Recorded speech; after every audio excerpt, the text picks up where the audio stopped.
Merci Virginia. Eh bien donc bonsoir et bienvenue à l'Institut franco-américain pour cette soirée dans laquelle nous allons nous intéresser aux fictions apocalyptiques et à la question écologique dans les séries télévisées. On va s'intéresser essentiellement américaines. Peut-être qu'un jour il y aura une française, voire une bretonne qui s'intéressera à l'apocalypse qu'on vient de connaître à Rennes avec la montée des eaux. Mais on va essayer ce soir déjà de limiter notre géographie aux États-Unis à partir, Virginia l'a dit, Elnise Melchion, à partir de votre travail de thèse et le livre à destination du grand public que vous avez écrit ensuite, Apocalypse Show, quand l'Amérique s'effondre. Je précise également que ces questions-là, on les retrouve dans deux livres, deux manuels que vous avez écrits ou coécrits. J'assure en géopolitique grâce aux séries et j'assure en histoire géo grâce aux séries. On va également, durant cette soirée, vous montrer quelques extraits de séries. Pour certaines, vous devez connaître, pour d'autres, connaître au moins de notoriété. Peut-être que vous en découvrirez et on vous proposera quelque chose d'assez interactif, c'est-à-dire, je vous redirai tout à l'heure, après chaque extrait, en fait, de nous dire tout simplement ce que ça vous évoque, ce que vous en pensez pour ouvrir la discussion. Donc, on compte sur vous aussi pour être des actrices et acteurs pleinement présents dans cette conversation. Mais avant d'abord de nous intéresser à la question écologique et savoir comment elle se retrouve dans les séries télé américaines, Alice Melchion, comment ce sujet de l'apocalypse, de manière générale, de la catastrophe, de l'effondrement de l'Amérique, est devenu pour vous un sujet d'étude. Bonsoir à tous. Disons que quand j'ai commencé à m'intéresser à la question des séries télé, il est apparu que, donc c'était dans les années 2010, que la question centrale, c'était vraiment la question apocalyptique. Et évidemment qu'à un moment donné, on ne peut que se poser la question, mais pourquoi les Américains ne montrent que l'apocalypse? Et du coup, voilà, j'ai bien senti là qu'il y avait matière à un travail un peu plus poussé. Et donc, j'ai dirigé ma thèse sur un corpus donc, de séries apocalyptiques. J'avais travaillé auparavant sur The Wire de David Simon, qui est un peu apocalyptique, mais bon, c'est une autre apocalypse. Baltimore, L'effondrement de Baltimore. ouais, c'est ça, l'effondrement de l'Amérique via Baltimore. Euh, et j'avais un peu dans la tête le mantra de Jameson, Frederick Jameson, donc, qui travaille sur, philosophe américain, qui travaille sur la science-fiction, comme archéologie du futur, où il dit Hollywood préfère imaginer la fin du monde qu'envisager la fin du capitalisme. Et du coup, il y avait un petit peu, en regardant du coup Walking Dead, en regardant Game of Thrones, ça qui trottait dans ma tête. Et voilà, je me suis dit, je voudrais en fait essayer de démêler et d'essayer de comprendre c'est quoi l'attrait pour cet apocalypse, qu'est-ce qui nous donne à voir, c'est quoi l'idéologie derrière, et puis effectivement, pourquoi des zombies, pourquoi des marcheurs blancs, donc à l'époque avec Game of Thrones, pourquoi des robots, voilà, des extraterrestres, et pourquoi en fait ils ne parlent pas des vrais problèmes, donc de la question du capitalisme, de la question du réchauffement climatique, etc. Voilà, et du coup c'est parti un peu d'intuition et puis d'envie, d'un désir d'interroger finalement le monde dans lequel on est. Et il s'avère que j'ai soutenu ma thèse.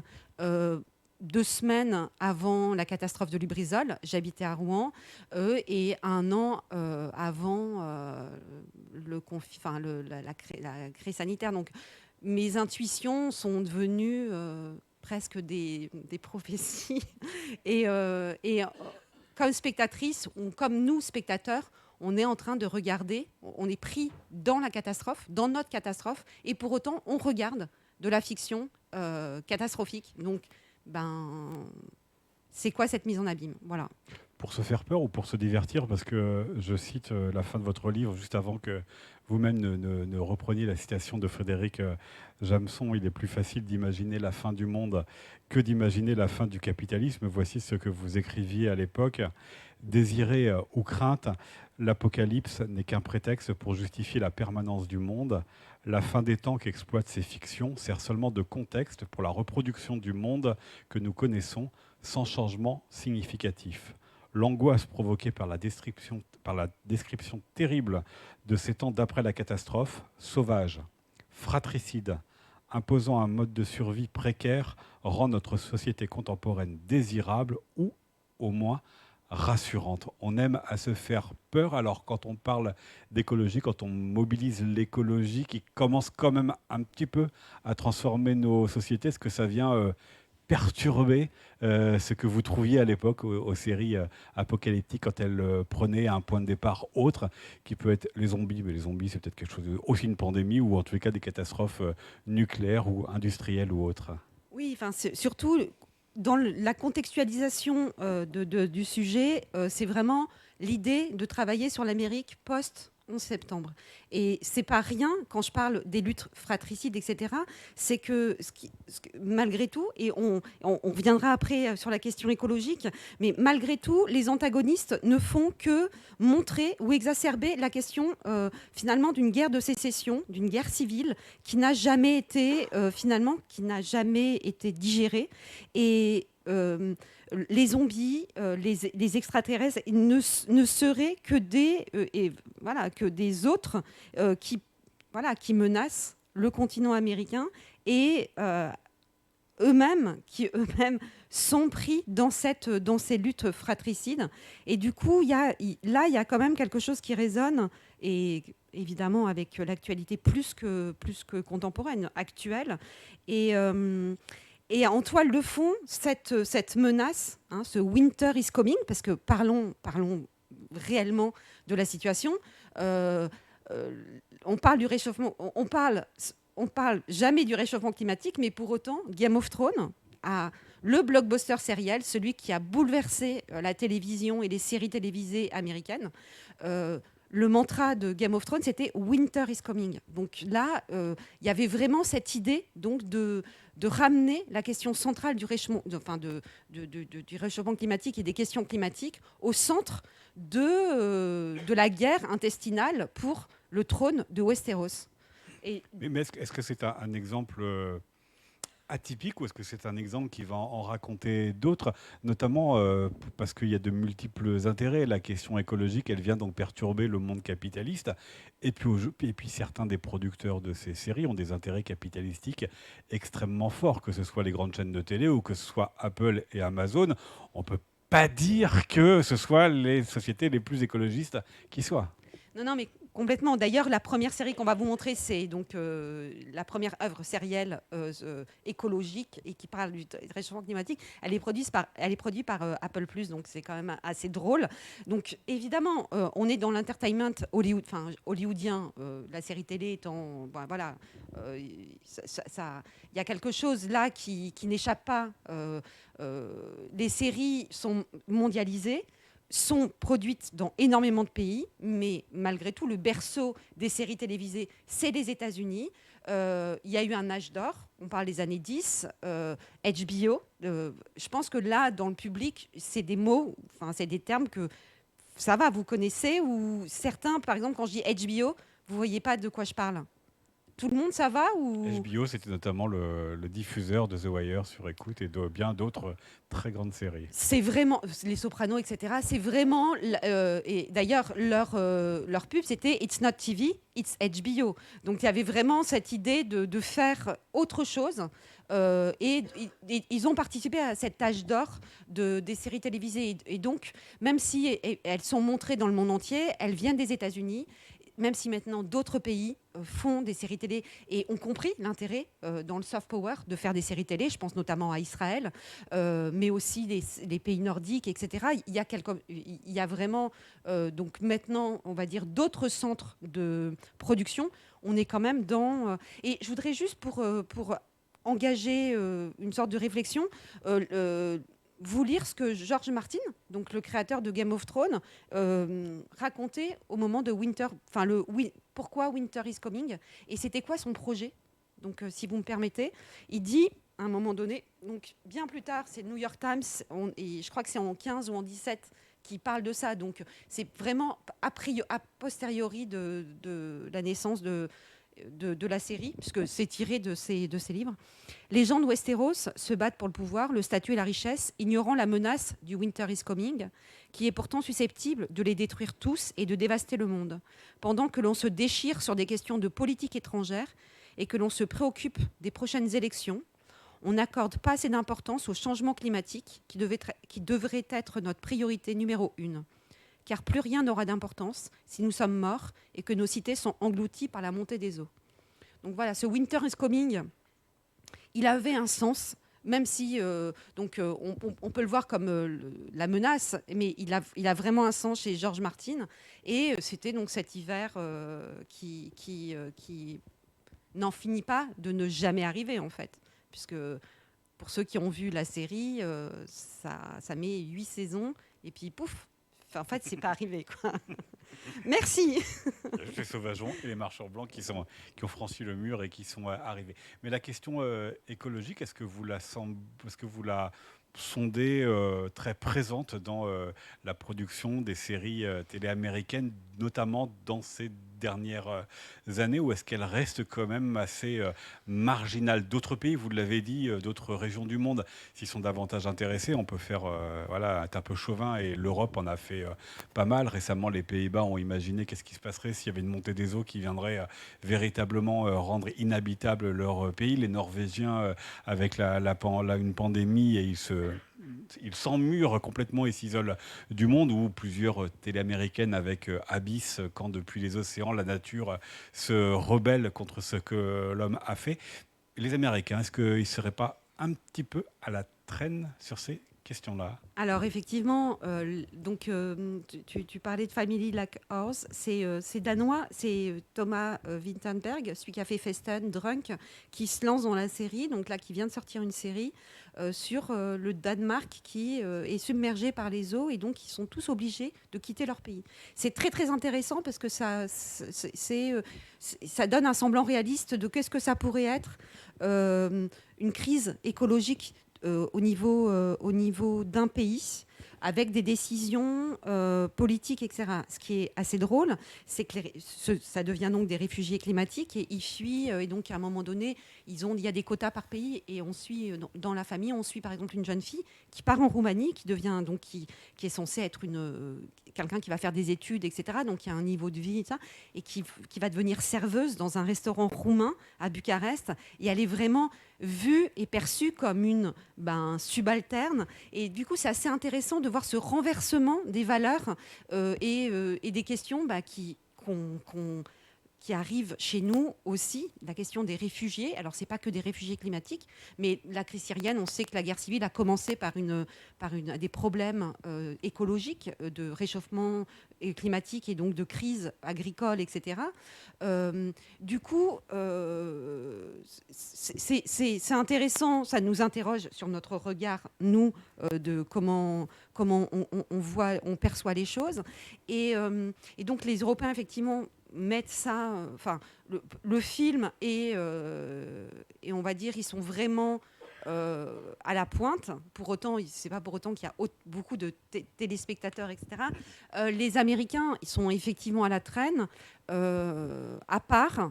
Donc, récemment, une œuvre sérielle dont on va montrer là tout de suite un extrait, Extrapolation.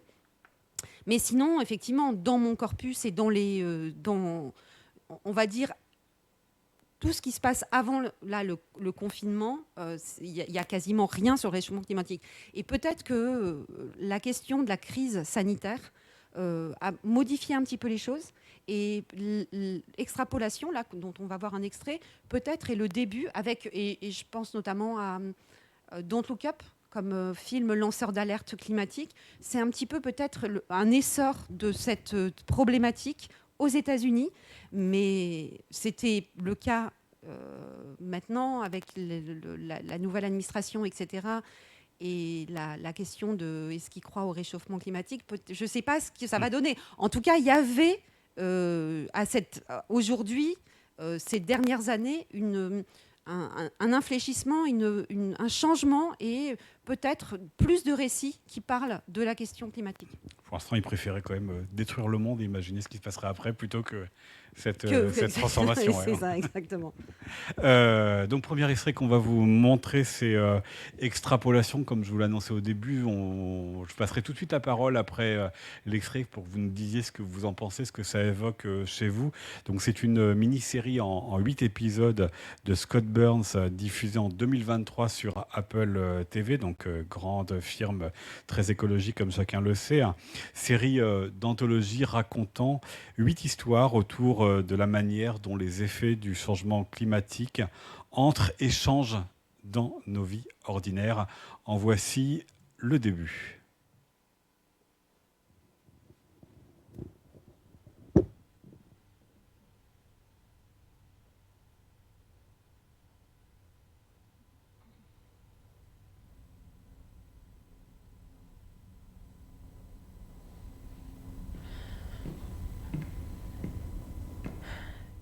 Is here good? That works. Okay.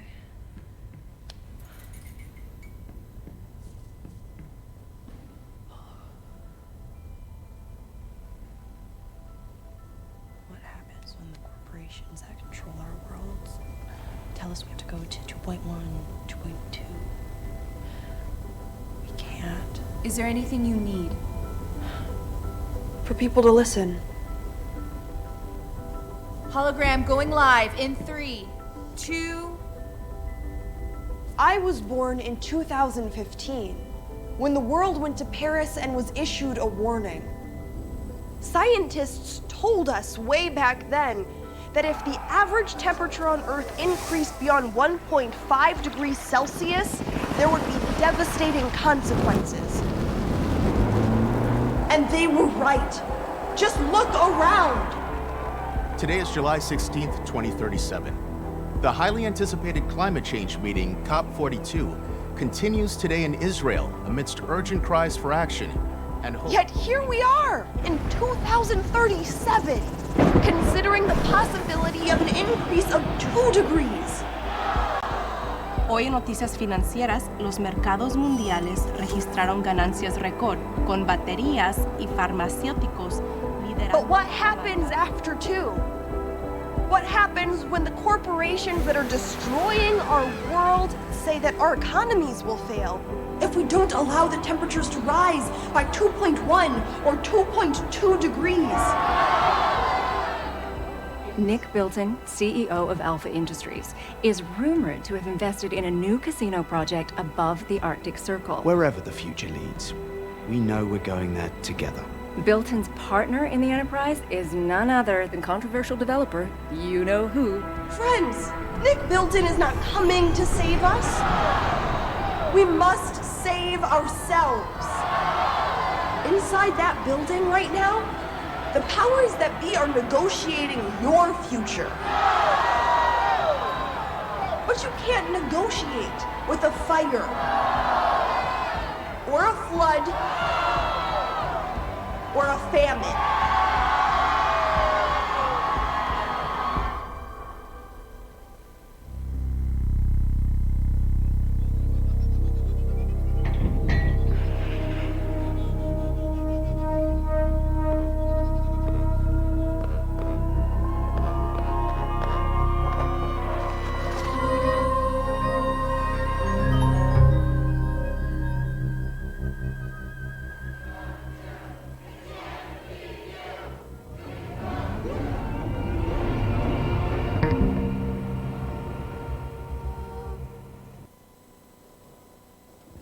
Le premier extrait qu'on vous proposait, donc Extrapolation, ce qui me permet de remercier Kevin Attignon qui nous a sélectionné et découpé les extraits. Merci beaucoup à lui. Alors que voilà, qu'est-ce que vous avez à dire de cet extrait? Pas forcément besoin d'avoir vu la série. Et puis on précise tout de suite que c'est pas parce que ça traite d'écologie que la série est bonne et belle à regarder.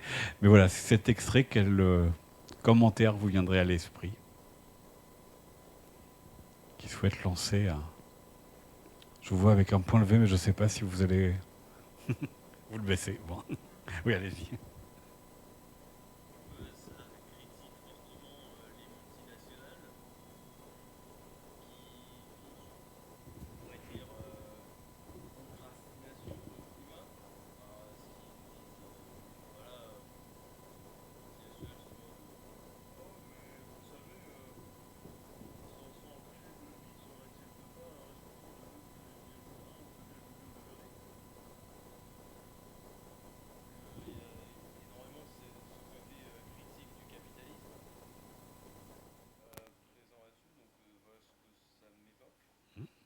Merci bien, merci pour la voix des multinationales qu'on a enfin maintenant à l'oreille.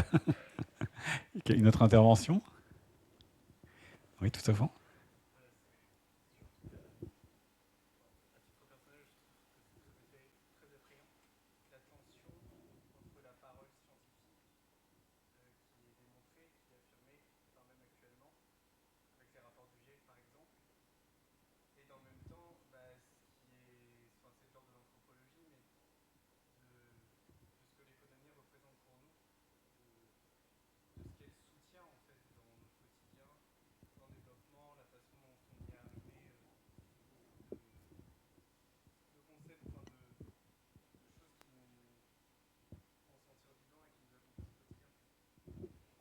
Une dernière intervention, s'il y en a une. Mesdames, vous avez le droit aussi de prendre la parole. Ah, merci.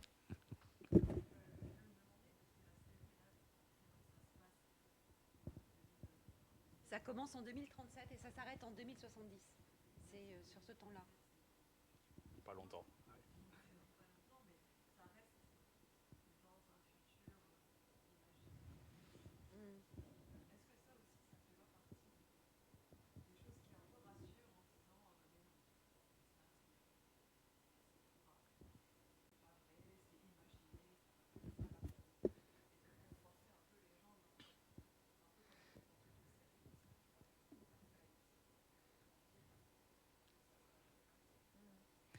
Merci, c'est intéressant parce que là, vos commentaires sont plutôt en train de dire on renvoie à un temps plus ou moins là. Alors que ce matin, on avait une même rencontre avec des lycéens et ils nous disaient l'inverse. C'est un peu ce qu'on pourrait voir au journal télé tous les soirs, déjà. Ils sont restés sur les images du début qui sont des images de journaux télé et où on a quand même cette idée que c'est peut-être des événements qu'on peut voir avec les méga-feux en Californie, à Los Angeles, les inondations, etc.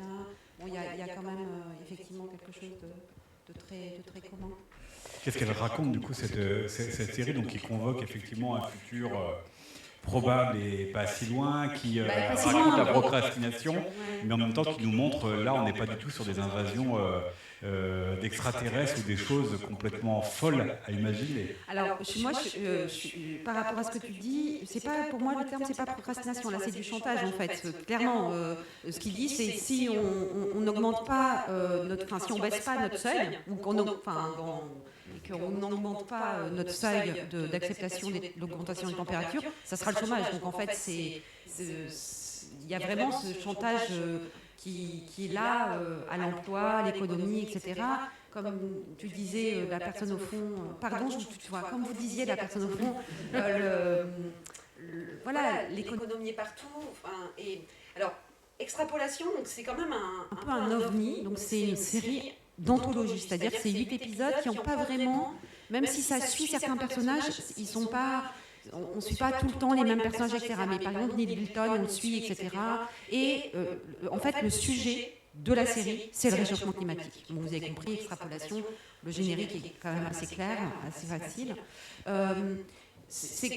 Là, on est vraiment effectivement dans ce que je disais avec le film Don't Look Up d'Adam McKay de 21 sur Netflix, dans cette tradition du cinéma, le lanceur d'alerte, cette tradition un peu que peut faire le Hollywood de gauche avec ses acteurs qui se battent pour le climat. Donc là, dans Don't Look Up, il y avait DiCaprio, Meryl Streep. Alors là, c'est Marion Cotillard, Meryl Streep, Forest Whitaker. Vous avez encore un casting un peu 5 étoiles. Toujours un peu ce même type d'acteurs qui parlent et qui vraiment prennent position pour la question, pour prendre en compte la question climatique. Scott Burns, donc le créateur de la série, il vient pas de nulle part en fait. C'est le producteur de Une vérité qui dérange, qui a été fait qui est sorti en 2006, le documentaire d'Al Gore. Donc je vais le dire, ancien vice-président de Bill Clinton qui s'était présenté aux élections présidentielles contre George Bush et qui, avec ce film et ses engagements écologiques, a été co-récipiendaire du prix Nobel de la paix. Voilà, donc lui, il a produit ce film-là et c'est le scénariste du film de Steven Soderbergh, Contagion, en 2011, donc qui racontait déjà une pandémie de manière extrêmement réaliste. Pour petite anecdote, c'est le film qui a été le plus vu au début de la pandémie en fait, le plus téléchargé, le plus visionné sur la plateforme Netflix, ce qui quand même montre notre désir de regarder de manière cathartique peut-être des images de crise, de catastrophe. Scott Burns, il veut convaincre qu'en fait les climato-sceptiques aux États-Unis, ils sont quand même légion, ils sont même maintenant au pouvoir. Et donc je vous lis ce qu'il dit en fait par rapport à la série, son objet de base. J'assume de prendre position. La série se base sur des travaux scientifiques, tout comme Contagion, donc qui fait référence au scénario de son film. Nous avons épluché les rapports annuels du GIEC, donc le groupe d'experts intergouvernemental sur l'évolution du climat, et discuter avec des spécialistes pour décrire les effets à venir du changement climatique, de l'élévation du niveau de la mer et d'extinction des espèces. Donc son projet, c'est vraiment de faire d'extrapolation quelque chose d'assez réaliste en termes de c'est quoi sur 60 ans, 50 ans, c'est quoi les dommages, les effets du réchauffement climatique dans le monde. Et à l'échelle humaine, par rapport à la disparition des espèces, par exemple, il n'y a plus de baleines. Je crois que c'est Sienna Miller qui parle à la dernière baleine. Ils ont codé un langage et ils arrivent à communiquer. Et elle se suicide en fait, la baleine, parce qu'elle est toute seule. Enfin, c'est vraiment pas une série gay et c'est vraiment super anxiogène, vraiment. Et il y a vraiment cette idée là. C'est pour ça que je vous ai montré l'intro. Enfin, donc c'est le pilote. Le pilote, c'est le premier épisode, et là c'est vraiment le début du pilote. Donc déjà, ça commence. Vous avez vu la première image, c'est le globe vu du ciel. Et donc ça, c'est des images qu'on voit beaucoup dans les séries apocalyptiques. C'est pour montrer que la menace, elle va être à l'échelle planétaire en fait. Il y a vraiment quelque chose. Cette idée de prendre le dessus sur la planète, c'est qu'elle est vraiment menacée dans son entièreté en fait. Souvent, les séries américaines ne parlent que des États-Unis, mais là on va parler du monde. Et d'ailleurs, dans les images d'actualité, vous voyez, ça se passe dans le monde entier, quoi. D'autres, peut-être. Ce qui est intéressant aussi dans l'extrait qu'on vient de voir, c'est une jeune femme qui est née au moment qui a l'âge de la COP 21. Donc cette référence, c'est évidemment la COP de Paris. Oui, la COP 21, pardon, la COP de Paris. Évidemment que c'est délibéré, c'est voulu pour Scott Burns. Et puis donc cette image de jeune fille renvoie évidemment à Greta Thunberg, donc cette militante qui essaye donc de faire sortir du déni un peu ce don't look up qu'on connaît. Et du coup, là, il y a quand même quelque chose, il y a une esthétique du choc pour sortir du déni. Et c'est quelque chose qui est quand même assez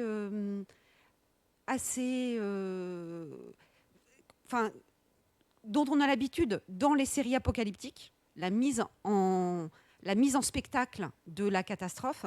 Pour autant, ce qu'il y a juste pour nous, il y a une sorte de dissonance quand même qui arrive, c'est que c'est comme s'il n'y avait pas d'écran en fait, puisque c'est des images qu'on pourrait, même si c'est 37, c'est des images qu'on a vues, qu'on connaît, et du coup, ça permet de faire des liens je pense cette stratégie cette esthétique du choc, c'est vraiment quelque chose qu'il veut pour justement se faire sortir du déni et convaincre les climato-sceptiques. Est-ce qu'il les a convaincus avec une série qui n'est pas de très bonne facture bon, voilà. Surtout que, voilà, vous dites effectivement, il y a des images chocs, mais les séries apocalyptiques, elles aiment montrer ce que j'ai dit tout à l'heure, plutôt des mondes en ruine, des mondes détruits, soit il ne reste plus que des bouts d'immeubles, soit la nature qui reprend la place dans la ville. Là, les images, elles ne sont pas très impressionnantes. Donc, est-ce que, sur certaines, mais majoritairement, elles ne sont pas si impressionnantes que ça. Donc, est-ce que finalement, ça touche son but ou pas? Parce qu'il ne va pas non plus attirer par la dimension spectaculaire des gens qui seraient déjà rebutés par la dimension politique de la série. il y a une esthétique du choc et en même temps, il y a la mise en image, qu'on puisse la trouver spectaculaire ou pas. Il y a quelque chose chez le spectateur. Enfin, il cherche en tout cas à faire réagir le spectateur et en ayant regardé cette série, le spectateur trie ses déchets ou avec cette idée que le méchant dans la série. Et là aussi, c'est quand même quelque chose d'assez nouveau. Le méchant dans la série, c'est le CEO, le dirigeant. Donc Nick Bilton, qui est joué par Kit Harington, qui est le Jon Snow l'excellent Jon Snow, Jean Neige de Game of Thrones. Et ça, c'est nouveau. Ça arrive aussi depuis quelques années. C'est pas la seule série où le méchant, c'est le CEO. Et ça dit quelque chose aussi de... si avant les méchants c'était les Russes pendant la guerre froide ou bien les musulmans après le 11 septembre, si maintenant c'est des CEO, c'est quand même qu'il y a quelque chose là qui donne à réfléchir sur le pouvoir qu'ont ces gens-là actuellement. Et je pense notamment à... Donc là, Nick Bilton, c'est vraiment lui un vilain, mais au sens machiavélique, etc. Là, il est en train de se faire plus d'argent, de se faire de l'argent parce qu'il va construire des casinos hôtels sur la fonte des glaces. Donc, il y a quelque chose d'extrêmement cynique, en fait. Mais je pense aussi à cette figure de CEO dans Don't Look Up, qui était un peu une figure un peu gaguesque, un peu entre entre Musk, Zuckerberg, Bezos, et qui était vraiment un beauf. Mais de fait, il y en a quand même de plus en plus de ces figures-là. Sauf qu'aujourd'hui, elles sont au pouvoir aux États-Unis. C'est ça. Mais c'est aussi peut-être pour ça qu'on s'en moque, peut-être pas par... je sais pas. Ou peut-être qu'on pourra plus s'en moquer. Peut-être qu'on pourra plus s'en moquer. On va parler d'autres personnages fortunés, mais pas que, dans le second extrait qui est issu de la série Snowpiercer, une série de Josh Friedman et Graham Monson qui a été diffusée sur 2 réseaux différents entre 2020 et 2024, adaptée de la bande dessinée française de Le Transpersonnage de Jack Loeb, Benjamin Legrand et Jean-Marc Rochette. Et peut-être que vous étiez dans la salle quand nous recevions il y a une dizaine ou 12 d'années lors du festival Travelling Jean-Marc Rochette. C'était à l'occasion de l'adaptation au cinéma par Bong Joon-ho de cette œuvre. L'histoire, pour ceux qui ne la connaissent pas, je vous la rappelle, c'est une terre recouverte de glace et une humanité réfugiée dans un train qui ne s'arrête pas, qui fait le tour de la planète en continu, et une humanité qui est fragmentée en classes.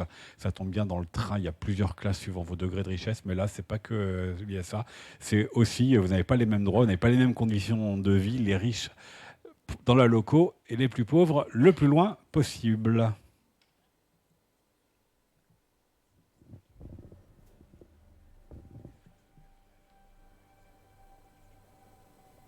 First, the weather changed. The deniers knew why, but they still doomed us with their lies. War made the earth even hotter. Her ice melted, and all her species crashed. So the men of science tried to cool the earth, to reverse the damage they had sown. But instead, they froze her to the core. Only the visionary Mr. Wilford foresaw the future, and he prepared the Great Arc Train. In the final days of the freeze, the rich, many of them responsible, retreated to Snowpiercer, 1,001 cars long. So we, the people, the survivors left behind, we invaded their train.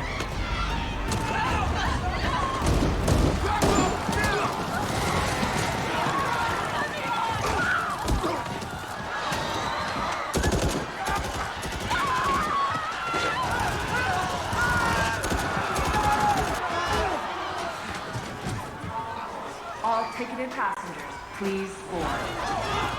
Snowpiercer departs at precisely 0 hours.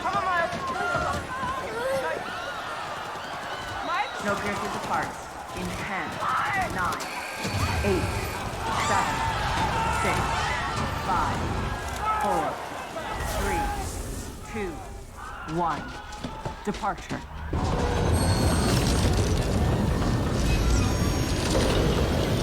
Back him up, that's it!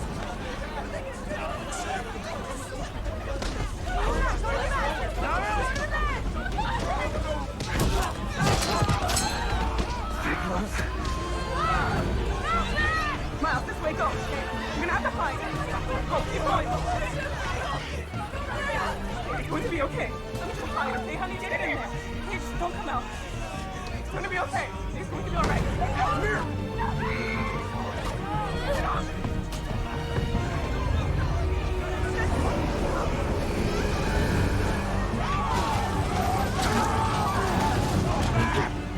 Unhand that bastard!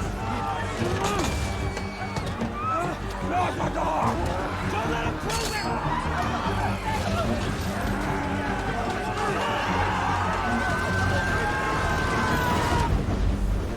This is Snowpiercer. Around and around the Earth we circle, we can never stop. These are our revolutions, 1,001 cars long.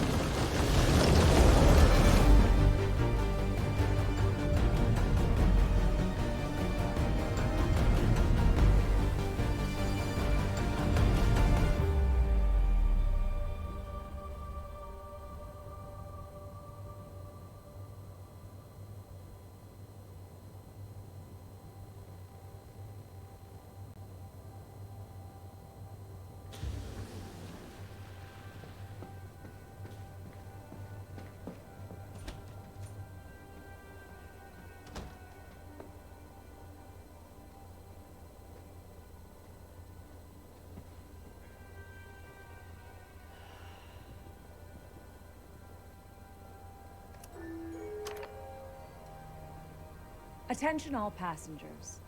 Wilford Industries wishes you good morning. The temperature outside is minus 119.6 degrees Celsius. As we enter the Yukon territory of the former Canada, we remind you for your personal safety, be prepared to brace. We are 6 years, 9 months, and 26 days from departure. At the tone, the exact time will be 800 hours. Voilà, l'extrait de Snowpiercer, donc diffusé entre 2020 et 2024, donc adapté du Transperce-Neige. Est-ce que ça vous évoque quelque chose, qu'il y a un commentaire qui vous viendrait à l'esprit? On a raccourci le temps, on était sur 40 ou 50 ans sur la première série, là on est sur presque 7 ans entre les premières et les dernières images. Oui. Pas trop être claustrophobe. Mais là, pour le coup, on est vraiment. Enfin, ce qui est quand même intéressant, c'est que, en fait, c'est un décor. La question, elle est plus centrale. Enfin, on arrive, c'est passé, en fait. Et ce qui est hyper intéressant. Alors, pardon, j'ai trop envie de vous dire plein de choses, mais peut-être que vous avez aussi envie de parler. Si ça vous embête pas, si vous avez envie d'interagir avec ce que je dis, moi ce que je vous propose c'est vous levez la main. Vous levez la main et j'essaierai de pas être trop dans ma tête et de vous faire attention aux mains qui se lèvent pour m'arrêter à un moment donné où vous me lancez quelque chose pour. Alors déjà, je voudrais vous dire le tout début de la bande dessinée, c'est hyper beau. Donc c'est une bande dessinée française, hein, comme le disait Arnaud. Parcourant la blanche immensité d'un hiver éternel et glacé, d'un bout à l'autre de la planète, roule un train qui ne s'arrête jamais. Bon, peut-être que ça ne vous parle pas. Moi, ça m'émeut vraiment. Je trouve ça vraiment très, très beau. Et je vous ai montré, donc là, c'est les premières phrases de la bande dessinée. Et là, j'ai voulu vous montrer les premières images. En fait, c'est vraiment le tout début. Et je vous expliquerai pourquoi je me suis arrêtée à ce moment-là, parce qu'il y avait une intention derrière. Ce qui est hyper intéressant, c'est de voir que la question de la fin, elle dure moins d'1 minute, en fait. Enfin, de la fin, du début de la fin, ou de la catastrophe. Est-ce que vous en souvenez? Est-ce que vous vous rappelez pourquoi est-ce que le monde est en glace? À cause des scientifiques, j'ai entendu. Ouais. Parce que voilà, l'humanité, si je puis dire, a voulu trouver trouver un remède face au changement climatique, enfin au réchauffement climatique pour être plus précis.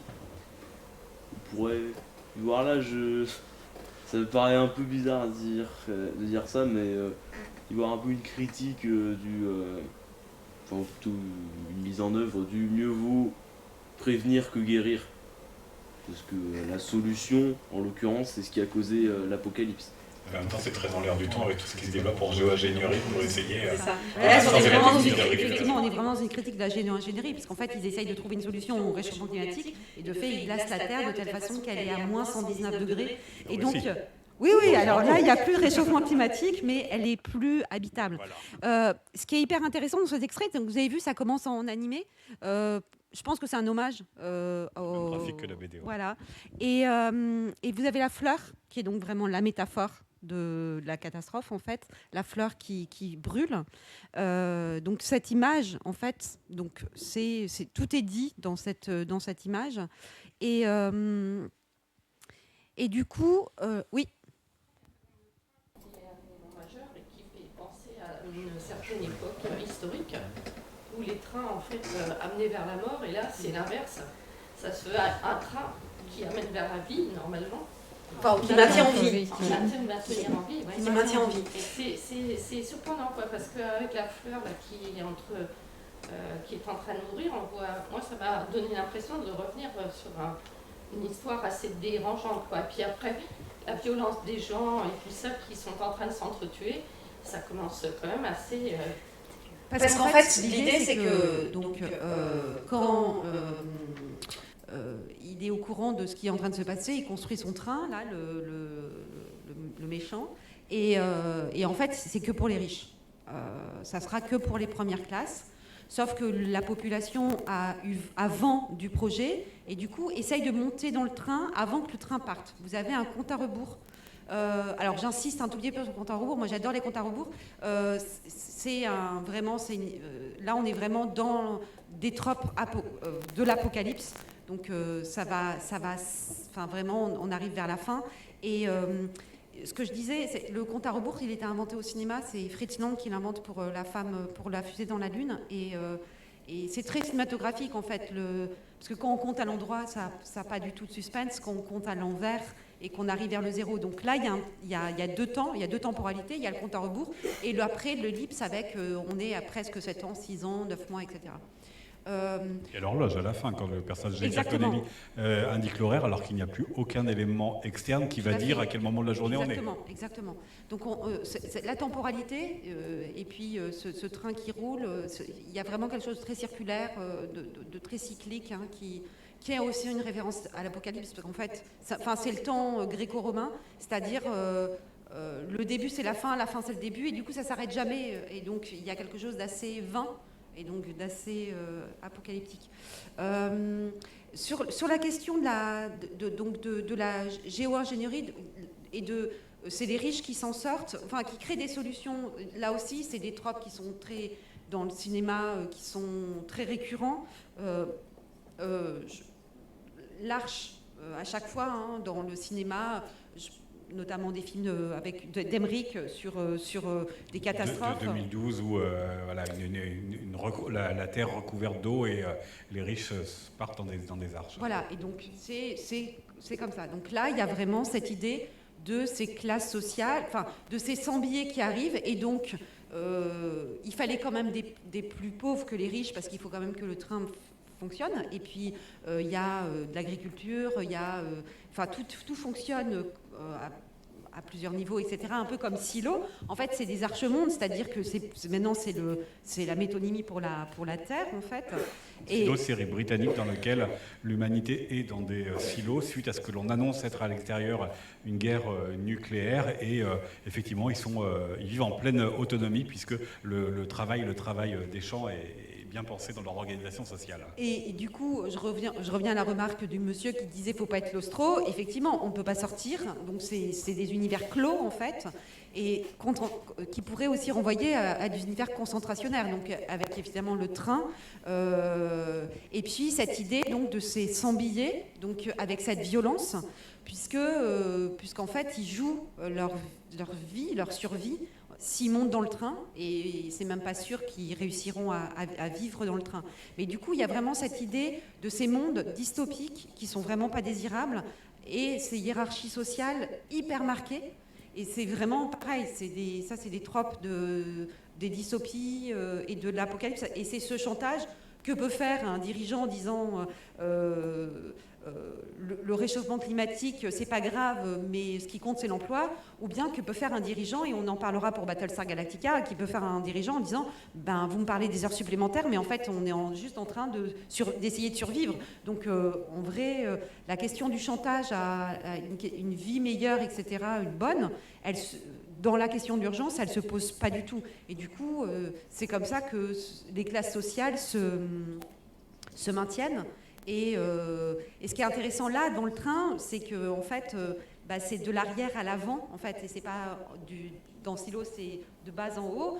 Dans la hiérarchie sociale, c'est de bas en haut, et là, c'est de l'arrière à l'avant. Et donc, ils essayent toujours d'avancer dans le train, et avec ce train qui avance aussi et qui fait des révolutions comme ça autour de la Terre.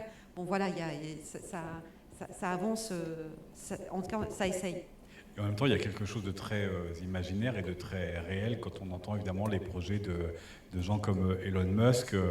Ça sert à rien de sauver la Terre puisque le projet, ce serait d'aller coloniser l'espace et de partir derrière. Il y a de cela aussi pour vous dans ce genre de série où finalement l'humanité ne serait que pour quelques-uns. En vrai, là, c'est vraiment sauf qu'il veut, dans la mesure où, un peu comme le déluge, en fait. On est vraiment sur la question. Enfin, ça fait référence à la Bible, c'est-à-dire il y aura vraiment pas beaucoup de survivants, et du coup,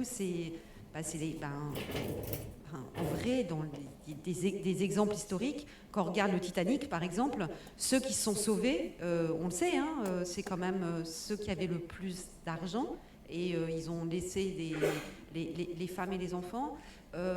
On va parler juste après de Trimé. Pour Katrina, c'est pareil. Enfin, on est quand même dans quelque chose où finalement Hollywood met en scène aussi cette représentation où les riches, c'est un peu les méchants.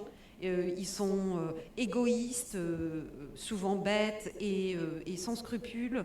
Et les pauvres, la troisième place, elle est solidaire et ils ont des valeurs qui sont quand même... et donc c'est quand même pareil, c'est assez étonnant que Hollywood continue à avoir ce genre de représentation, mais qui sont aussi des représentations finalement qui sont pas très intéressantes, qui sont très, très superficielles, malgré tout. Pardon. Pas de souci, mais est-ce que ça veut dire aussi que dans ce cas-là que les questions écologiques ne sont qu'un prétexte pour... parce que jusqu'ici, mais c'est comme tout le cinéma de zombies, plutôt tenir des propos politiques sur le social, en fait.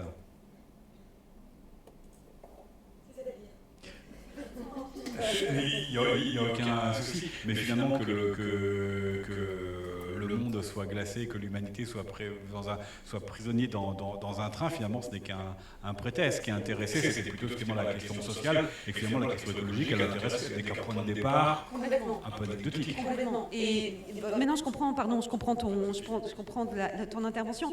Ce que je disais, en fait c'est un décorum, et ça pourrait être dans un vaisseau, ça pourrait être dans... après il faut quand même quelque chose qui soit assez grand, etc. Parce qu'il faut quand même... Et puis qu'il y ait... donc là je ne sais plus combien ils sont. Je crois qu'ils sont... millier de wagons, mais je sais plus oui, combien je crois qu'ils dedans, sont 8 ou 10 000. Bon, ils sont pas non plus énormes, mais bon, en tout cas, il y a l'idée qu'ils peuvent en tout cas subvenir. Et juste par rapport à ce que tu dis, ton intervention là, par exemple, le créateur de Walking Dead disait... en fait, eux, ce qui les intéressait dans Walking Dead, c'était les interactions entre les humains. Et puis quand ils s'ennuyaient un petit peu, ils balançaient des petits zombies pour voir un peu ce que ça allait donner. Mais en fait, c'était vraiment qu'un prétexte à voir Rick et sa bande un peu déambuler comme ça dans des sociétés les plus tordues les unes que les autres, y compris dans des univers qui pourraient renvoyer aussi à des univers concentrationnaires.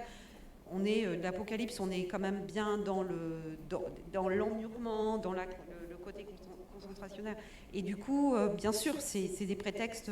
Mais est-ce qu'il n'y a pas vraiment de séries finalement qui vont faire de l'écologie leur sujet principal et Ce revenir que je tout le disais, temps. il y a extrapolation, Extrapolation, qui est voilà, vraiment mais l'œuvre sérielle. Après, et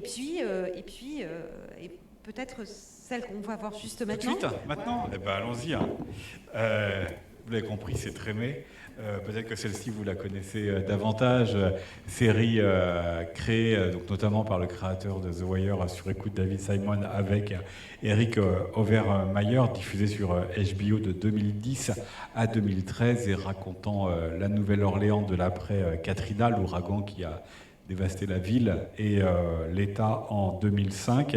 Une série qui raconte tout un tas de personnages essayant de composer dans cette nouvelle réalité et puis de voir comment intimement, individuellement ou collectivement ils arrivent à vivre de cela. Et l'une des raisons pour lesquelles on connaît la Nouvelle-Orléans, alors outre l'histoire française, c'est aussi pour le jazz, puisque plusieurs des personnages sont jazzmen et la série tourne notamment autour des grands carnavals du Mardi Gras, ce qui donne, et je le répète comme ce matin, en toute objectivité, probablement la meilleure bande-son de toutes les séries télévisées du monde entier et pour les années à venir. Voici, alors non pas un extrait, mais 2 extraits à la suite.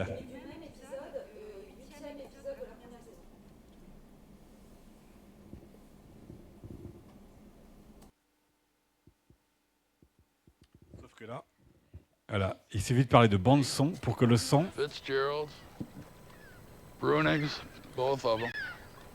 The new one and the original, which was wrecked by Hurricane George. The third oldest restaurant in the city, after Antoine's and Two Jacks, 1859. Back in the day, it was a cabaret. They had slot machines, dancing girls, all kinds of mischief. Over there, that was the footbridge to the Bruning home. The one they use in the Big Easy. Hey, Cher. Diddle do, baby. And then also over to Sid Mar's. Where was Sid Mar's? See the pumping station? Wow. Gone. Like it never existed. It's really creepy. Yeah. It's good to get out and see the destruction. It's good. Get off the Isle of Denial every once in a while and be reminded how much of the city is still wrecked. I know, but Yeah, tomorrow, Fat Tuesday. You know the exact date? February 28th. 6 months, almost to the day. 6 months. And we're gonna party like we know how. Second line like there's no tomorrow. Mardi Gras our asses off in the ruins of the Crescent City. And we should. But it's good to keep this in mind, too. I know.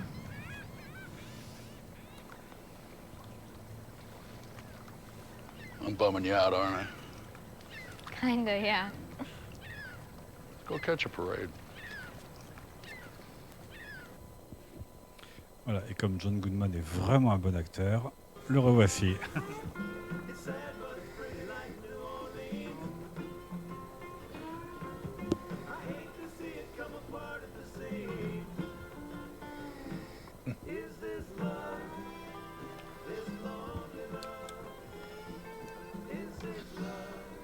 Sad but pretty like New Orleans. Hate to see it come apart at the seams. Carnival's done. Farewell to flesh.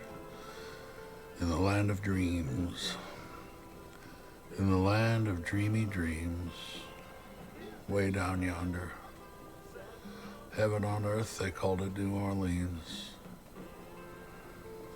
Living here now is like a dream. The way that everything in a dream is the same, yet not the same. Familiar, yet strange. Not quite right, but you just can't put your finger on it. New Orleans was a soap bubble. A soap bubble born on a zephyr. And it had a hell of a run. But now it's done. Whatever comes next is just a dream of what used to be.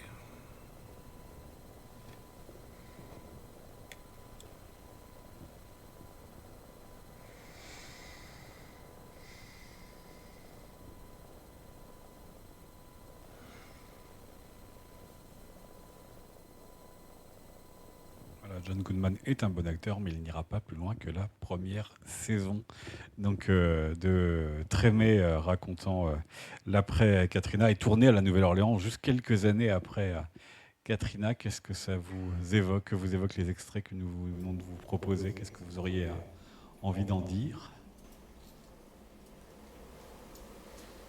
Plus personne. Oui. Une expression que je trouve intéressante, c'est whatever comes next will be a dream of.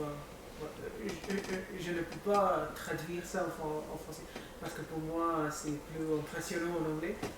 Je trouve cette expression intéressante parce que quand nous discutons de la conversation de réchauffement climatique, nous toujours évoqué une expression de ce que il était dans le passé. Dans le contexte du climat, le météo, et maintenant c'est plus pire.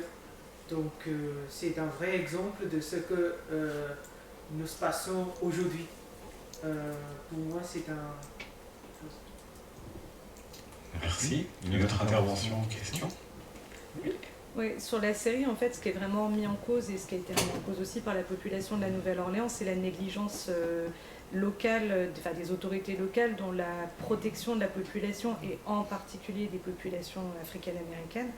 Et moi, je le voyais plus, cette série-là, moi, je la voyais plus comme une dénonciation sociale aux États-Unis que sur la question du réchauffement climatique, puisque finalement, des ouragans, il y en a plein, mais Katrina, ça a été un drame parce que les digues ont cassé. Et c'est pas l'ouragan, c'est les négligences institutionnelles qui ont tué les gens.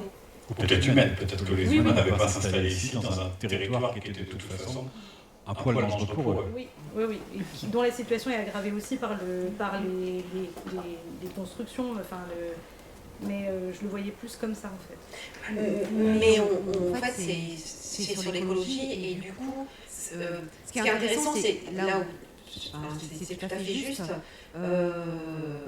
ça n'empêche pas les effets. Et du coup, les effets sont là. Et David Simon, c'est vraiment se pose la question de comment en fait comment vivre après tout ça en fait, dans cette ville qui a été meurtrie par les négligences. Et il n'arrête pas en fait. Et c'est surtout John Goodman qui est un peu celui qui veut sortir du déni. D'ailleurs, il le dit. C'est bien qu'il y a encore que les ruines soient présentes parce que ça permet qu'on se souvienne et donc ça permet qu'on n'oublie pas et donc de sortir du déni et donc lui c'est un peu le lanceur d'alerte et ça sera le lanceur d'alerte, celui qui essaye de toujours, professeur d'histoire dans la série, etc., qui écrit un livre sur les inondations de 1927, etc., et du coup il essaiera comme ça lui, en prenant tout un peu avec cette posture hyper mélancolique, et bon, finalement, ça sera trop dur à dépasser, mais en tout cas, il y a vraiment cette... Et tout à fait, je suis hyper d'accord sur le fait que l'administration Bush a été décriée sur du coup, toute la région par rapport à comment ça avait été mis en place, les digues, etc. Et puis comment après la gestion a été gérée. Et un peu comme pour la série Tchernobyl, la vraie question, c'est qu'il y a la catastrophe et il y a la gestion de la catastrophe. Et en fait, la gestion de la catastrophe est catastrophique. Et finalement, c'est les effets aussi de cette gestion catastrophique qui nous intéressent. Pour Tchernobyl, ça sera la fin du RSS, réellement. Et c'est ce que montre la série de manière la plus fine possible. Et là, pour Trime, pour lui, bon voilà, on sait. Et d'ailleurs, j'avais envie de vous lire les intentions de David Simon sur pourquoi Trime, pourquoi. Donc, la série commence, c'est un panneau noir avec un fond blanc et il y a écrit 3 mois après. Voilà, la série commence comme ça. Donc, il n'y a pas de référence à la Nouvelle-Orléans, il n'y a pas de référence à Katrina, mais en vrai, il n'y a pas besoin. On sait que ça sera Enfin voilà, on sait le sujet, puis en fait, on saura le sujet. Mais en vrai, il n'y a pas de... C'est daté juste 3 mois après. Donc ça commence, puisque Katrina arrive le fin août, donc ça commence 3 mois après le désastre. Il dit, David Simon, « Nous n'avons pas voulu mettre en scène Katrina, ou même les premiers jours après l'ouragan. Ça, les médias l'ont déjà couvert, et tellement bien qu'à mon avis, c'est une des principales raisons de la chute de l'administration Bush. Plus encore que l'Irak ou la crise économique. Si nous avons choisi de commencer 3 mois après l'ouragan, c'est précisément parce que c'est à ce moment-là que les caméras de télé sont parties. Donc voilà, là vraiment, on ne couvre plus les images spectaculaires, apocalyptiques, de corps, de maisons inondées, etc. Voilà, ce pourquoi l'administration Bush a été complètement décriée, et toutes les polémiques qu'il y a eu autour de la gestion de Katrina. Katrina, c'est 14 000 morts. Toute la côte, c'est 18, donc 14 000 juste pour la Nouvelle-Orléans.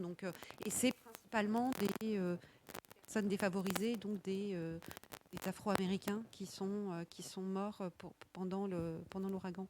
Et ce que raconte aussi la série, et c'est comme ça aussi que je la présentais tout à l'heure, c'est aussi l'histoire individuelle. Et ce qui rejoint peut-être ce que vous disiez, monsieur, tout au fond, c'est finalement qu'est-ce qu'on fait après la perte, mais aussi qu'est-ce qu'on fait par rapport à ce qu'on a été avant la catastrophe. C'est-à-dire que le Mardi Gras, ils essayent encore de se recostumer, de refaire de la musique, mais avec ce trauma au milieu. Tout à fait, pour que c'est un sens, de continuer. Et puis, cette idée, ce que dit Goodman dans ses vidéos, puisqu'il commence à découvrir le YouTube, et il découvre qu'en fait, il est entendu, il a une voix qui porte.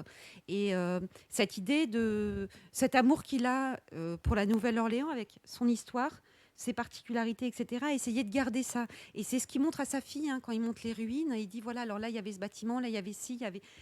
Et il y a vraiment cette idée de transmission d'une histoire de la ville, avec ses particularités, et que, voilà, la Nouvelle-Orléans, c'est pas des villes comme Chicago, c'est vraiment une ville particulière, avec une histoire, et donc, de célébrer le Mardi Gras, etc., de continuer à jouer dans qui va être aussi un moyen, en fait, collectif. Enfin, en vrai, c'est peut-être continuer à faire les choses pour lesquelles ce qu'on aime faire, avec des gens qu'on a envie de continuer à voir, dans un quartier, quand bien même Trimé, donc le quartier qui a été le plus touché, malgré tout, ça permet de donner une... Il y a vraiment cette idée de... C'est une série assez existentielle, en fait, sur le sens de la vie et sur la question de la perte. Et c'est pas que des pertes humaines, en fait, puisque c'est immatériel. En vrai, c'est la question c'est tout le sens de la question des ruines. Et c'est aussi pour ça que cet extrait, j'avais aussi envie de vous le montrer, parce qu'il est très mélancolique. Et c'est des ruines, mais c'est pas du tout spectaculaire, en fait. Et les ruines, c'est aussi, c'est pas que de la géographie, c'est pas que c'est de l'histoire, c'est des moments passés, et c'est des choses qui ont été et qui ne sont plus, et qui ne seront plus jamais rien, en fait.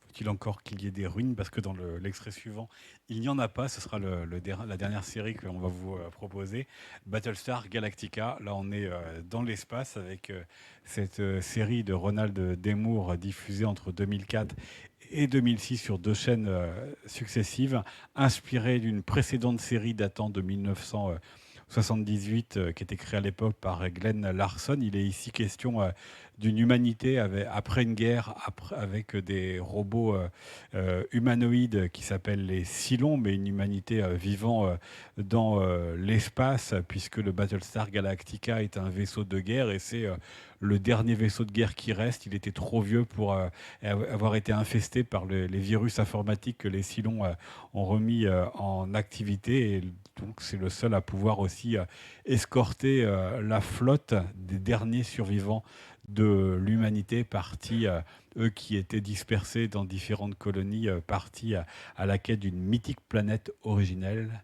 qui s'appellerait la Terre. Voici deux extraits à nouveau.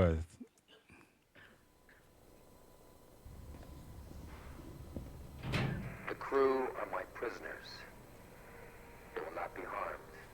Are you recording this? Yes, sir. What's this? Trouble. But I have two conditions before I release my captives. First, the government, which controls our fate, is illegal and illegitimate. And it must submit to the will of the people. I demand the immediate resignation of Laura Roslin and her ministers.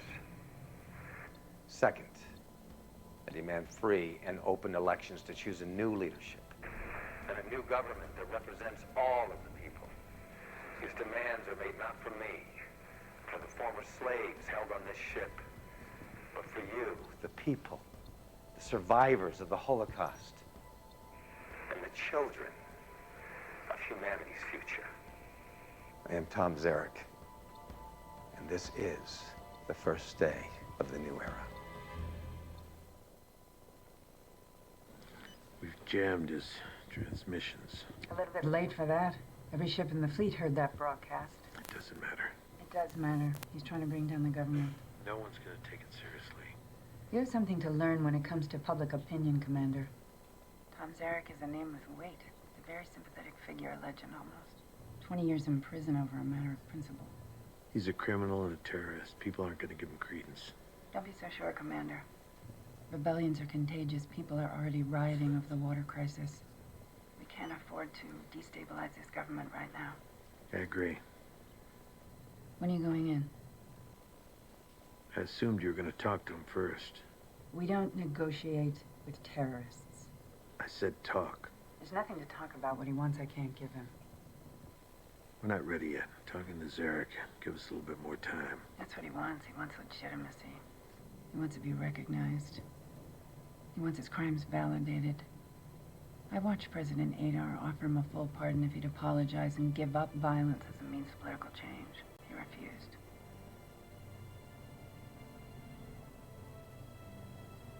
No commitments. No deals. Who voted for Laura Roslin? You? Did you vote for her? She was sworn in under the law. The answer is no one voted for her. No one. And yet she's making decisions for all of us, deciding who lives and who dies. Is that democracy? Is that a free society? What is it you want from me? You want me to say she shouldn't be president? We need a government.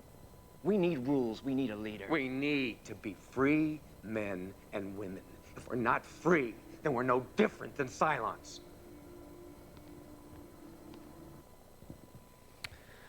Deux extraits donc de la série Battlestar Galactica diffusée entre 2004 et 2006. Qu'est-ce que vous auriez envie d'en dire? Si vous avez quelque chose à en dire, au moins de ces extraits. Ce qui est intéressant avec cette série notamment, c'est que finalement elle est à la recherche de la Terre, et ça c'est aussi quelque chose que l'on voit ici ou là, ça sert à rien de partir parce que finalement ce dont on doit prendre soin, c'est notre origine, la Terre, parce qu'elle raconte aussi et surtout, notamment dans les extraits que vous nous avez proposés, c'est finalement en temps de catastrophe ou après une catastrophe, c'est comment la société s'organise, et donc notamment politiquement. Dans le transpersonnage, c'est pas vraiment une démocratie. Dans Silo, c'est pas vraiment des démocraties. Parfois, dans certaines séries, c'est une anarchie totale, il n'y a plus de structure sociale qui existe. Là, il demeure une tension entre le politique, le militaire et puis d'autres rêves qui aimeraient contester cela. Alors, oui, voilà, je voulais vraiment vous montrer Battlestar Galactica parce que, bon, déjà, là, le rapport avec l'écologie, c'est que le contexte, c'est que les Cylons ont fait exploser. Donc, le Battlestar, c'est le vaisseau avec d'autres vaisseaux qui sont en fuite après une attaque nucléaire qui a décimé l'entièreté de la population mondiale, donc des 12 colonies. Il reste 50 000 survivants. Et donc là, c'est le début. Donc on est dans l'épisode 3. de la première saison. Donc c'est vraiment le début. Il y a vraiment cette idée qu'ils sont quand même un petit peu en état de sidération. S'ils ont survécu, c'est que c'est un vieux vaisseau et qu'il n'a effectivement pas des outils technologiques qui ont fait qu'ils ont eu les attaques, ils ont pris les attaques des Cylons. Donc c'est un vieux vaisseau. Le capitaine qui est là, en fait, c'est un vieux capitaine. Et Roslin, la présidente, en fait, elle est effectivement pas élue. En fait, c'est la dernière survivante sur l'ordre protocolaire. Et de fait, quand ils reçoivent un message, elle est sur le Battlestar pour une visite en tant que ministre de l'Éducation nationale, et elle reçoit un message et elle comprend que donc c'est la dernière survivante sur l'ordre protocolaire, et donc elle va demander un prêtre pour pouvoir être investie comme présidente dans l'idée de la continuité. Malgré la rupture. Ça, il y a un précédent historique sur un président qui devient président à bord d'un engin volant. Voilà, et du coup, ce qui est hyper intéressant, c'est que l'investiture est vraiment... la mise en scène est calquée sur l'investiture sur la cérémonie d'investiture de Johnson quand Kennedy est assassiné, qu'il est donc dans l'avion Air Force One, et on a vraiment des similitudes. Enfin, c'est assez incroyable. Mais cette série donc de 2004, c'est vraiment une série de l'après 11 septembre. Et on le voit, elle le dit, on négocie pas avec les terroristes, on entend Bush en fait. Elle, bien qu'elle soit... elle a un penchant démocrate. Hein. Par exemple, Roslyn, c'est une ministre de l'Éducation nationale qui, en tant que femme, est pour l'avortement. Quand elle devient présidente, avec 50 000 survivants, elle interdit l'avortement et elle condamne à mort une jeune fille qui avorte, qui se fait prendre en train d'avorter. Enfin, on sait qu'elle a avorté, et donc elle la condamne à mort. Alors qu'elle est, et donc elle est prise dans des décisions qu'elle n'a pas du tout envie de prendre, mais elle doit gérer 50. Enfin voilà, et c'est son compte à rebours. Elle tient un tableau, et donc son compte à rebours, c'est les gens qui disparaissent. Et donc voilà, 50 000, et selon les attaques des Cylons, ils sont 49 000, 48 000, etc. Et donc voilà, ça se rapproche. Et à partir du moment où ça tombe comme ça, ça va être la fin de l'humanité. Donc Roslyn, elle est dans cette logique-là. Adama, elle est dans sa logique de c'est un capitaine, etc. Et donc il y a vraiment cette tension. Et le troublion, c'est Zarek, donc qui est un prisonnier. Et les Cylons ont fait exploser, il n'y a plus d'eau. Donc il y a eu des émeutes dans l'épisode 2. Des émeutes, ils ont tiré sur la population, vraiment, il y a des gens qui sont morts, des citoyens, des civils de la flotte qui sont morts pour pouvoir avoir de l'eau pour boire. Vraiment, la question de l'eau, c'est quand il n'y a plus d'eau, c'est plus possible. Il n'y a plus de micro, plus d'énergie, voilà. C'est l'effondrement total. Alors, donc le contexte, il n'y a plus d'eau. Et ils décident d'aller dans la prison qui est avec eux, qui est dans un vaisseau, l'Astra Queen, où donc il y a des prisonniers, et pour récupérer des prisonniers parce qu'ils ont peut-être un plan pour une planète où il y aurait de l'eau, et donc les prisonniers aillent forer. Donc il y a une délégation qui vont dans la prison pour essayer de convaincre 1500 prisonniers qu'ils auraient des remises de peine s'ils sauvent, grâce à leur forage d'eau, s'ils sauvent le Battlestar. Et en fait, cette délégation est pas très fut-fut et se fait prendre en otage par... donc Zarek est libéré. Donc Zarek, lui, il a passé 20 ans en prison. C'est un indépendantiste d'une des 12 colonies qui est vraiment... qui considère que le système le système social est vraiment injuste, et il est donc considéré comme un héros pour certains ou comme un terroriste. Mais en tout cas, c'est une forme de figure de résistance, et donc c'est un peu le chef des prisonniers. Et donc il les prend en otage, et c'est lui en fait qui discute avec un des gars de la délégation, le fils de Adama, donc Lee, et donc voilà, cette discussion, elle montre vraiment la question de c'est quoi quand tout s'est effondré, mais qu'il y a encore des institutions. On passe rapidement dans ce qu'on appelle l'état d'urgence, l'état d'exception. Ça a été étudié, etc. C'est très intéressant. C'est donc la question du souverain, et c'est celui qui décide de vie, de mort. Et du coup, il y a effectivement cette idée que les instances démocratiques sont un peu en suspension. Et Zarek, lui, il dit si on n'est plus libre, en fait, on est comme des silons, c'est-à-dire on n'est plus des humains, etc. Mais il y a cette idée que il faut gérer quand même l'urgence, et l'urgence, c'est l'extermination de l'humanité. Donc voilà, ils sont pris dans ces questions-là, et c'est quand même intéressant que dans une série américaine apocalyptique, on pose.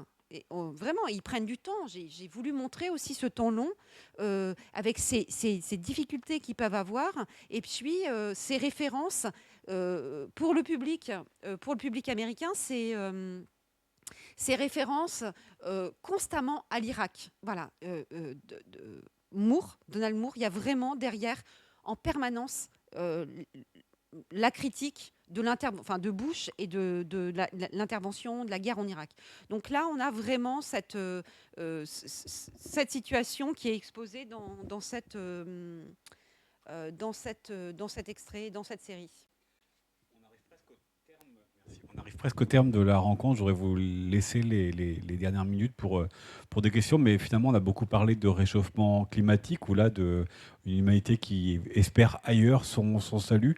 Bon, la question n'est pas évidente, mais quel sujet d'écologie vous aimeriez voir traité dans une série télé américaine? La question elle est pour vous, Anne-Lise.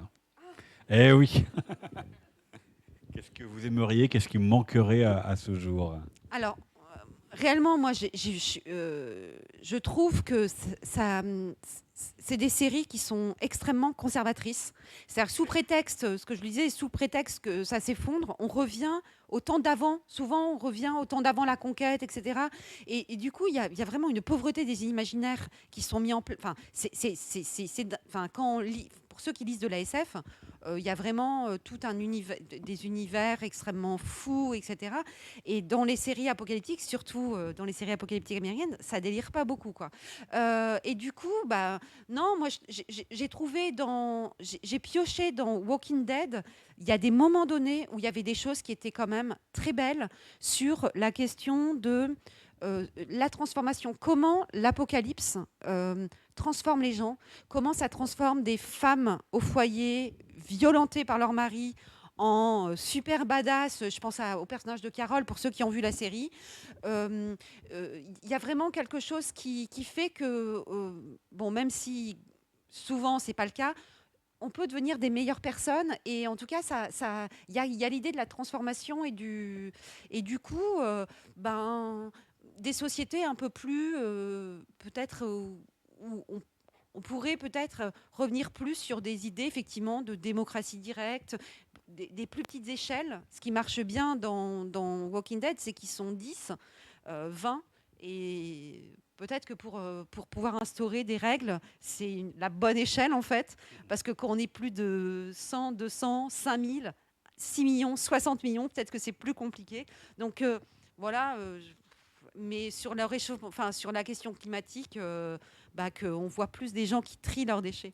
Non, c'est une blague. Non, parce que sur la submersion, à part la série danoise, on n'a pas de. Voilà, il manque encore des choses, et pourtant, Dieu sait que. Ou les méga incendies, mais là, ce serait compliqué techniquement à faire, et pourtant, ça arrive un peu fréquemment. Est-ce que pour terminer donc, cette rencontre, vous avez des questions à poser à Anis Melchior? Non, c'est pas tellement une question, mais je me disais que tout ce que vous nous avez montré, il y a à la fois ces séries très futuristes, apocalyptiques et autres. Je ne vois pas trop comment ça ramènerait les gens à l'inquiétude climatique. Même si derrière, effectivement, on imagine la Terre a explosé. En revanche, il y en avait deux, à la fois Katrina et puis celle qui est 2037, qui, elles, peuvent interpeller un peu plus. Le danger, c'est toujours le danger. La limite de tout ça, c'est qu'au final, ça ne propose pas grand-chose aux gens. Katrina, c'est quoi? C'est la nostalgie de quelqu'un qui, visiblement, regrette ce qui s'est produit, mais la Nouvelle-Orléans, c'est quoi aujourd'hui? Il y a à peu près la même chose que hier. Est-ce que le mode de vie des gens de ce coin-là a changé? À mon avis, pas du tout. Et ce qu'on a vu avec 2037, c'est on trouve un méchant qui va être le grand riche. En fait, il y a une certaine facilité. Et le riche, il ne fait que vendre ce que les gens ont envie d'acheter, quoi, si j'ai bien compris. S'il crée des casinos au Groenland ou je sais pas où, on n'oblige pas les gens à y aller, quoi. Monsieur, vraiment le monde d'après qu'on nous a promis avec la pandémie. Parce que l'aporie et l'impensé, alors il y a un impensé, et l'impensé dans toutes ces séries, c'est la question du peuple en fait, et de la question des citoyens, à un moment donné, et qui était déjà présent dans Don't Look Up en fait. C'est-à-dire qu'il n'y a pas des manifestations citoyennes et il n'y a pas la population qui justement va dire nous en fait on n'est plus d'accord. On n'est plus d'accord avec ce chantage à l'économie, on n'est plus d'accord avec le fait de coloniser Mars ou de coloniser la banquise, c'est la même chose. La question c'est que c'est ici et maintenant, et comment on fait ici et maintenant pour... comment on fait pour avoir des futurs désirables et pas se rassurer et pas accepter ce qu'on nous propose, c'est-à-dire regarder des futurs encore pires que ce qu'on vit, en se rassurant en fait, en se disant ça pourrait être bien pire en fait, on pourrait être envahi de zombies. Là pour l'instant on est juste envahi par les os, ça va, bon tu vois. Mais a-t-on vraiment envie de changer? Grande question. Ça a duré parce que c'est un sujet vaste et Annelise Melchion a réussi à mettre dans ce petit bouquin qui vaut absolument la peine d'acheter, je peux vous assurer, parce que je l'ai lu. Et donc, vous avez l'occasion de l'acheter, d'avoir le livre dédicacé et de continuer cette discussion d'une façon un peu plus informelle. Donc, je me permets de fermer cette partie de la soirée et vous inviter à venir discuter, acheter le livre, passer au dédicace. Merci beaucoup. Merci Arnaud. Et moi, je vous remercie et je vous remercie aussi Annelise et merci beaucoup à Hilary, merci Virginie, merci Kevin, merci Jacques et bonne soirée à tous.